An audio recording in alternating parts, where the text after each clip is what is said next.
Across southwestern Minnesota, you can see a line of showers and thunderstorms, but the worst of the severe weather is anticipated to be further south and southwest. That you are a lot of lightning associated with these storms that are just starting to push into the far southwestern corner of the state of Minnesota. So here's Worthington, obviously Twin Cities well back off to the east. We have some time before the storms make it in here, but this is what we need to prep for.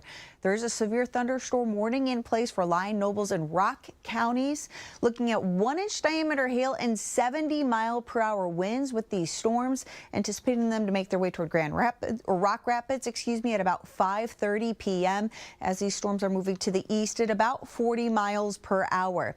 There's a tornado watch in place for all the counties here in the yellow until 10 p.m. It's possible this will be extended to the east, or a severe thunderstorm watch will be issued further to the east as the storms are forecast to continue to develop and swing to the east. You can see the 3 out of 5 enhanced risk for severe storms. The worst of the severe weather further south you are in this area from Owatonna, Marshall to the south metro area, slight risk for severe storms. I'll show you the next future radar. We'll time this out coming up here shortly. All right, sounds good. Thank you. Weather alert. Lisa Meadows is here now, and we're starting to get a better idea of some of the timing of these storms as they work their way through this evening. First tornado warning just popped up across southwestern Minnesota, so it's a ways from the metro, but still, of course, we're tracking all of this, and that's why we have the next weather alert in place. Looking at our next temps are currently in the 60s and the 50s, depending on where you are. 68 here in the Twin Cities. We're starting to see this increase in cloud cover along with that system and the storms that'll be pushing in. Here's our low pressure storm system. Here's your cold front. This is really the main area that you can focus in, all the ingredients for severe weather coming together in this region right now. Here's the latest with the severe weather. It's far off to the southwest. This is just the tip of southwestern Minnesota, but we do have a tornado warning in place for Nobles and Rock County until 6:15 p.m. You can see it right here. This is that red box under the tornado warning. Timing this out as the storm is moving to the east at 40 miles per hour, making its way into Adrian here at 5:46 p.m., Larkin 5:54 p.m.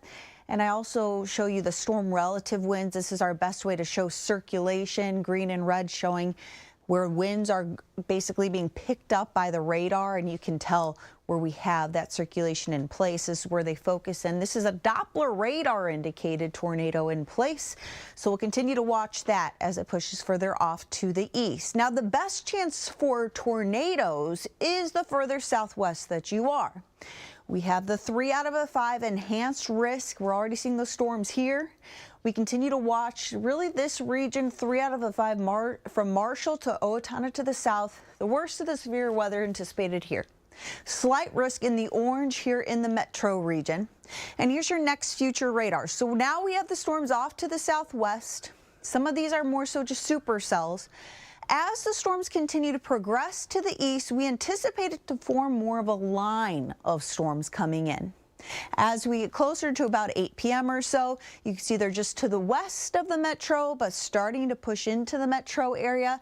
Anytime you have a line of storms like this, straight line winds, we're talking 70 miles per hour or so, which are very strong thunderstorm wind gusts, could be coming out of these storms, along with the potential for some embedded tornadoes within this line as well. So that's what we're tracking here, including past dark, going into the nighttime frame, even in the metro area. 10 o'clock news on WCCO will be on top of this, of course, here as well. Going into 11 midnight, looking across eastern Minnesota, western Wisconsin, that's when the storms start to push off to the east and start to decrease in intensity a little bit as well. By Monday morning, storms are out of here. Monday evening, storm chances return, though it does look like the stronger storms look to stay off to our south, and it is more of a nighttime situation coming up here for tomorrow night. That's what it looks like now. We kind of got to get past this first round of storms before we can really start to see how the setup will be for your Monday night, but we're watching it. So again, for the metro area, wind and hail main threats. Tornado threat, though, is still there. And then here's where that threat is predominantly across southeastern Minnesota, the 2 out of 5 slight risk, and it's been down down to a 1 out of 5 marginal risk. Again, that's late Be aware of rapidly changing conditions. And it could be after dark too. So, Okay. you know, about the time people are going to sleep, make sure you have your cell phone and a way to get those alerts. All right, sounds good. Thank you, Lisa. We appreciate you joining us to get up to date. Here's where we have just your general thunderstorms in place across the metro area. We have no severe warnings in place for the metro at this time. Still seeing heavy rain and also lightning to the north of Stillwater. We're feeling it in downtown Minneapolis, and then also looking through portions of the metro. But as we zoom this out, all of the action is further off to the south. You can see this bend in this line of storms that's been pushing through Iowa, and the northern edge of this is starting to make its way into portions of southern Minnesota, and that's where we have all of the warnings that are in place. Red is a radar indicated tornado warning, purple an observed tornado warning. Zooming in closer again, here's where we have I-35, here's I-90 and Albert Lee. We do have the tornado warning in place for Faribault and Freeborn counties going until 10:45 p.m. Here's this line of storms where we have some quick spin-ups of tornadoes that are possible within this line. Now, the line itself still could be producing even 70-mile-per-hour wind gusts, so some damaging thunderstorm winds coming out of this, but also watching for those individual tornadoes that could spin up within the line. And we've been seeing that in locations in Iowa where the storm did originate. Here's the timing making its way toward Albert Lee at about 10:32 p.m. This line of storms is moving to the northeast about 55 miles per hour. So a little bit of a faster clip than what we've been seeing when the storms did originate further off to the southwest. The area in yellow here is underneath a tornado watch. So you can see south of the metro, southern Minnesota, until 1 a.m. watching this tornado watch in place and being extended a little bit further off to the east as well, just because of this line of storms that will continue to push through and the potential for some of those tornadoes. So we'll continue for the next few hours to watch these storms move on through.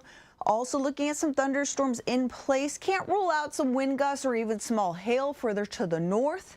And then we have another round of storms in the forecast coming up here tomorrow night. And developing, and are they gaining any intensity? Just southern Minnesota, where that tornado watch is in place. That the one positive is that the severe weather has been predominantly down in Iowa, but it is kind of skirting on by southern Minnesota right now. Tomorrow, we have more thunderstorms in store, but we're continuing to see the worst of that threat shift to the southeast out of Minnesota. We'll dry out Tuesday, and then we'll have temps that'll cool down a little bit next week into the 60s before warming as we head into the weekend. Lots going on. What we have is a pretty good setup when it comes to severe storms. Low pressure system, we call it a triple point. You have your cold front, warm front, you have moisture coming in, setting us up for these severe storms that have really come into play here across Iowa. Now here in the metro, we're closer to the Twin Cities. You can see a lot of lightning. We also have some of the heavy rain in place in the heart of the metro. Then as you head further off to the south, the line snakes itself close to Cannon City near I-35 and then kind of bends back closer to Amboy. And then to the south of this, another line of severe storms that continues to bow out into locations in Iowa. And this is where we have a lot of those tornado warnings and severe thunderstorm warnings. Severe thunderstorm warnings are here in the orange, basically watching for about 70-mile-per-hour wind gusts possible with some of these storms. And then within this line, we get some embedded little spin-ups of tornadoes. And that's why these red tornado warning boxes are in place. So if we look a little bit closer across southern Minnesota, this is where Faribault and Freeborn counties are underneath that tornado warning until 10:45 p.m. I did time it out as the storm line is pushing further off to the east. It's a bit of a northeasterly trajectory, about 55 miles per hour. So headed towards Clarks Grove at 10:38, Riceland at 10:40 p.m. And continuing to anticipate that line to spread to the east as we go throughout the next few hours. That's why these counties in yellow here are underneath a tornado watch until 1 a.m. Until that line does clear through, you're looking at that potential of strong thunderstorm wind gusts or some embedded tornadoes in it. Next, future radar. Timing this out, you match it up with the radar and then continue to pull it through again over the next few hours. Midnight, we push into eastern Minnesota, starting to push into western Wisconsin. And again, by about 1 a.m., it does clear the region. Monday, morning commute dry, evening commute probably dry. Monday night, we pull thunderstorm chances back into the forecast. About this time tomorrow night, we pull more thunderstorms that could be rolling on through the region. The thing is, with the severe threat coming up here tomorrow, we've continued to see the forecast for that diminish in intensity and shift further off to the southeast. So we have the slight risk 2 out of 5 for southeastern Minnesota. Marginal risk across portions of the metro. One positive, we're getting some much needed rain out of this, even about pops up thunder rolling in here in downtown Minneapolis. All right, thank you, Lisa. Ren, what's on tap in sports? It was a nice day in the early part of the day for the Twins to play their baseball. Across southern Minnesota, just looking at heavy rain and a lot of lightning in the metro region with these storms so far tonight. In case you're curious about how much rain we have gotten, it's just the start, so really have to wait a little bit before we catch up. But impressive in Eden Prairie, approaching 1 inch of rainfall there. And as we continue to head throughout the night, I think the totals will really start to add up with the rain that we're seeing from this round of thunderstorms. Here's your current satellite radar picture. Satellite obviously clouded over.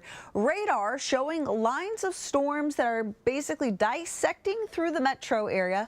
Another bend of storms moving down across southern Minnesota and then down into Iowa, where we have this line of storms bowing out. That's where we have the latest with the severe thunderstorm warning and also the tornado warnings that are in place, again, across southern Minnesota. Here's a closer look. Here's downtown Minneapolis, where we have the lightning, we have the heavy rain. Off to the west, more of a light rainfall in place. This is progressing to the northeast, noticing the heavy rain and also lightning in White Bear Lake, starting to push into St. Paul as well.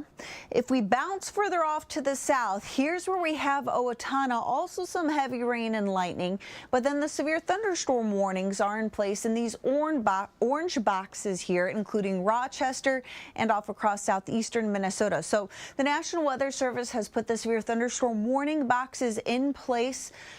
Main thing with these storms will be that straight line wind, 60 miles per hour or so, with this line of storms bowing out and moving through the region. I did time it out here for Red Rock at 10:53 p.m., High Forest 11:10 p.m. And then as you cross over the state line to the south, notice where the tornado warning boxes are in place here in red. Really, what we'll watch is this line of storms continue to push further off to the east, moving at about 55 miles per hour or so. We get strong thunderstorm wind gusts out of this line.